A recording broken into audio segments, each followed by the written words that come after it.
Hello po.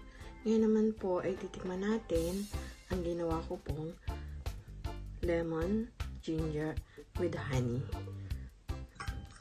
Ito po ay lemon with ginger and honey tea. So, maganda po ito sa may sore throat, lalo na po ngayon, pandemic. Pag makatian po ang lalamunan, maganda po ito. Ito po, konti lang po.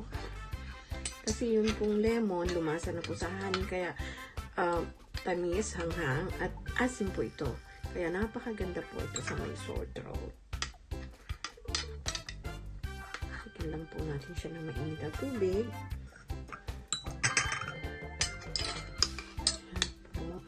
Gawin po natin ito sa bahay natin.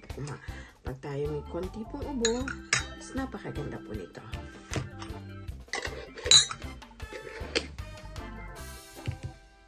Lagyan po lang natin ng mainit na tubig.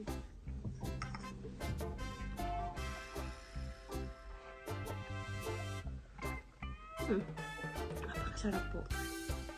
Meron po siyang asim. May konting tamis. At may konti pong hanghang dahil po sa ating ginger.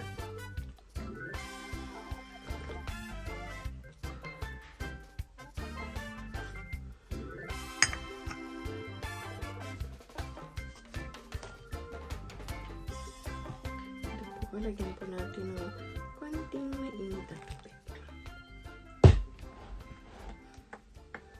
Ito po yung tea. Ito po yung tea natin. Nakababad po sa mainit na tubig with lemon and ginger and honey. Pag kumakati po ang lalamunan nyo, napakaganda po ito. At kung konting ubo, magaling din po ito. Ito po yung iniinom ko pag medyo kumakati po yung lalamunan ko at saka po pag may konting ubo. Maraming pong salamat sa panunood po ng aking mga video at lagi po tayong tumutok para po sa mga iba po pong lulutuin. Maraming pong salamat. Bye!